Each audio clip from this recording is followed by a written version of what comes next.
জীবনে আপনি কি কোনো মানুষ চিনতে ভুল করেছেন? যদি আপনার মনে এই প্রশ্নটা একবার এসে থাকে, যদি আপনি জীবনে চলতে গিয়ে মানুষ চিনতে ভুল করেছেন, এইরকম কোনো অনুভূতি আপনার মধ্যে হয়ে থাকে, তাহলে অবশ্যই আজকের ভিডিওটি এড়িয়ে যাবেন না। কারণ আজকে আমরা এমন একটা টপিককে নিয়ে আলোচনা করতে চলেছি যে টপিকটা আপনাদের কাজে আসবে, প্রত্যেকটা মানুষের কাজে আসবে। কারণ আমরা এমন কিছু টপিককে জীবনে তুলে ধরার চেষ্টা করি এই ভিডিওর মাধ্যমে, যে টপিকগুলো একটা মানুষের বাস্তব জীবনকে অবশ্যই খেয়াল রাখবে। একটা মানুষ বাস্তব জীবনে চলতে গেলে একটা মানুষকে চিনতে পারাটা অত্যন্ত গুরুত্বপূর্ণ। আপনার মনে এই প্রশ্ন কিন্তু বহুবার এসেছে, বা আপনি এমন কোনো মানুষের থেকে হয়তো ধোঁকা খেয়েছেন। সেটা হতে পারে বন্ধু, হতে পারে গার্লফ্রেন্ড, হতে পারে বয়ফ্রেন্ড, হতে পারে আপনার কোনো রিলেটিভ, যে কোনো ক্ষেত্রে হতে পারে। আপনি কিন্তু কোনো না কোনো মানুষের কাছে হয়তো এমন কিছু পরিস্থিতির সম্মুখীন হয়েছেন, পরবর্তীতে আপনার মনে হয়েছে, ইস, যদি আগে মানুষটার সম্বন্ধে আমি জানতে পারতাম। আমাদের কিন্তু প্রত্যেকটা মানুষের জীবনে এই ধারণাটা তৈরি হয়, কারণ আমরা মানুষকে আগে চিনতে পারি না। মানুষের ব্যবহারটা দেখে মানুষটাকে আমরা চিনতে পারি। যখন চিনতে পারি তখন হয়তো একটা দেরি হয়ে যায়, বা তখন এমন কিছু পরিস্থিতি আমাদের জীবনে ঘটে যায় যে সময় আমরা সেখান থেকে হয় বেরিয়ে আসতে পারি বা পারি না। যদি বেরিয়ে আসতে পারি তাহলে এমন কিছু ক্ষতি বা এমন কিছু সমস্যার মধ্যে আমরা পড়ে যাই যেখান থেকে হয়তো নিজেকে সরিয়ে আনা যায় না। তাই আজকে এমন একটা টপিক নিয়ে এলাম, আমার মনে হলো যে এই টপিকটা আপনাদের সামনে তুলে ধরা উচিত। কারণ আপনি যদি এখনো এই পরিস্থিতির সম্মুখীন না হয়ে থাকেন, বা এই পরিস্থিতির মধ্যে হয়তো পড়েছেন, কিন্তু কিছু তো আপনি বুঝতে পারবেন। আজকে আমরা এমন কিছু টপিক, এমন কিছু পয়েন্ট আপনাদের সামনে এই ভিডিওটির মাধ্যমে তুলে ধরবো, যে পয়েন্টগুলোকে যদি আপনারা একটিবার লক্ষ্য রাখেন, একটিবার মনের মধ্যে জাগ্রত করেন, দেখবেন আপনি মানুষকে একটু ধারণা পেতেই পারেন যে মানুষটা কেমন। আপনি প্রশ্ন করতেই পারেন যে একটা মানুষকে আমি 100% চিনতে পারবো? এটা এক কথাই উত্তর দেব না। একটা মানুষকে আপনি দেখে হঠাৎ করে 100% কখনোই চিনতে পারবেন না।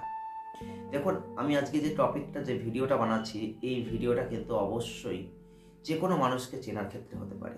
সেটা হতে পারে আপনি প্রেমিককে চিনছেন, হতে পারে আপনি প্রেমিকাকে চিনছেন, হতে পারে আপনি কোনো বন্ধুর সঙ্গে চলতে গিয়ে চিনছেন, হতে পারে আপনার কোনো বিজনেস পার্টনার, তাকে চিনছেন, অফিসের কলিগকে চিনছেন, হতে পারে আপনার কোনো রিলেটিভ বা আত্মীয়দের চিনছেন, যে কোনো মানুষ হতে পারে। দেখুন, একটা মানুষকে চেনার ক্ষেত্রে আমাদের প্রথম যে পয়েন্টটাকে ফলো রাখতে হয়, সেই মানুষটার সঙ্গে আপনাকে কিন্তু কিছুটা মিশতে হবে, কিছুটা সময় ব্যয় করতে হবে।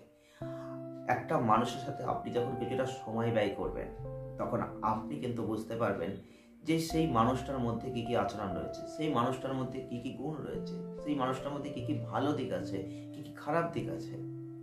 এই পরিস্থিতিগুলো বুঝলেই আপনি বুঝতে পারবেন সেই মানুষটার সম্যক যে ধারণা বলা যায়, সেইটা কিন্তু আপনি বুঝতে পারবেন। আপনাকে কিন্তু একটু ব্রেনটাকে কাজে লাগাতে হবে, কারণ আপনি একটা মানুষ চিনবেন, আপনার ব্রেন কাজ করবে না, তাহলে তো হবে না। দেখুন, একটা মানুষকে চিনতে গেলে আপনি অবশ্যই তার আচরণের দিকে একটু ফলো করুন, কারণ একটা মানুষকে চিনতে গেলে তার আচরণটা সত্যি অত্যন্ত গুরুত্বপূর্ণ। কারণ একটা মানুষ আপনাকে চেনা দেবে, এমনি এমনি দেবে না, কারণ সেই মানুষটার আচরণটা কি করছে, আপনি যার সাথে কথা বলছেন, তার ভঙ্গিমাটা কি, সে কি চাইছে, একবার ফলো করুন, দেখুন, তবেই তো আপনি বুঝতে পারবেন। একটা মানুষকে চিনতে গেলে আপনি সব থেকে গুরুত্বপূর্ণ যে পয়েন্টটাকে ফলো করতে পারেন, টাকা। দেখবেন, এই টাকা এমন একটা জিনিস, দুটো অক্ষরে হয়তো টাকাটা আমরা লিখি, কিন্তু এই টাকা এমন একটা জিনিস, টাকার জন্য সম্পর্ক তৈরি হয়, টাকার জন্য সম্পর্ক চলে যায়। এটা আপনি হয়তো বুঝবেন। সেই টাকা, আপনি অবশ্যই টাকা দিয়ে একটা মানুষকে বিচার করতে পারেন। কারণ একটা মানুষের দেখবেন, আপনার একটা বন্ধু যদি হয়, বন্ধুটা হয়তো খুব বড়লোক, খুব ধনী, আপনার খুব ভালো বন্ধু, কিন্তু আপনার প্রয়োজনে বা কোনো দুর্দশাগ্রস্ত মানুষের প্রয়োজনে তার একটা অর্থ দিয়ে সহযোগিতা করা, এগোনো, এগুলো সে করে না। সে শুধু নিজের বিলাসিতার জন্য খরচা করে।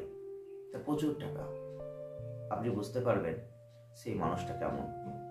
সেই মানুষটার সাথে চলার আগে আপনাকে কিন্তু অবশ্যই ফলো রাখতে হবে। নেক্সট, আপনারা যে জিনিসটা ফলো করতে পারেন একটা মানুষকে চেনার ক্ষেত্রে, তার রাগটাকে অবশ্যই মাথায় রাখতে পারেন। কারণ একটা মানুষকে চেনার ক্ষেত্রে আপনি তার রাগের জায়গাটা অত্যন্ত গুরুত্বপূর্ণ প্রায়োরিটি দিতে পারেন।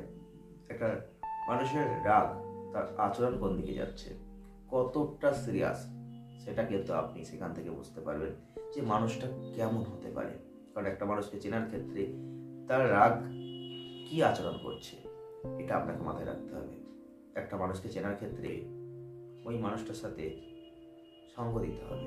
যতটা সঙ্গ দেবেন ততটাই বুঝতে পারবেন মানুষটা কেমন। একটা মানুষকে চেনার ক্ষেত্রে আপনি অবশ্যই একটা জায়গায় খেয়াল রাখতে পারেন যে তার, ধরুন একটা কোনো মানুষ, তার কোনো বড় কোম্পানি রয়েছে বা বড় বিজনেস রয়েছে, তার যেসব কর্মচারীরা রয়েছে তাদের সাথে তিনি কেমন আচরণ করছেন। মানে অধস্তন যেসব মানুষগুলোকে বলা হয় বা নিচু তলার শ্রমিক যেগুলোকে বলা হয়, তাদের সাথে তিনি কেমন আচরণ করছেন, এই জিনিসগুলোকে আপনাকে কিন্তু মাথায় রাখতে হবে। কারণ আমি আজকে বলেই দিয়েছি যে টপিকটা কিন্তু এমন একটা টপিক যেটা একটা মানুষকে চেনার ক্ষেত্রে আপনি অবশ্যই ফলো করবেন। এই মানুষটা কাদের সাথে কি রকম আচরণ করছে, সেই দিকটা আপনাকে ফলো করতে হবে। সেটা যে কেউ হতে পারে। যদি আপনি এতগুলো দিক ফলো করে দেখেন মানুষটা কেমন, তবেই আপনি বুঝতে পারবেন যে এই মানুষটা কেমন হতে পারে বাস্তবে।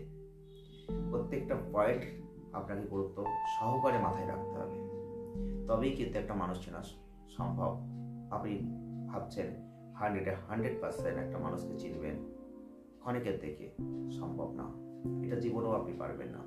কিছুটা ধারণা আপনি তৈরি করতে পারেন, 60% ধারণা আপনি পেতে পারেন, কিন্তু 100% একটা মানুষকে দেখে আপনি চিনতে পারবেন না। তাই মানুষ যদি আপনার চিনতে হয়, যে কেউ হতে পারে, আপনারা অবশ্যই এই পয়েন্টগুলোকে একবার ফলো করে দেখতে পারেন। অনেকটা ধারণা আপনি পেয়ে যাবেন।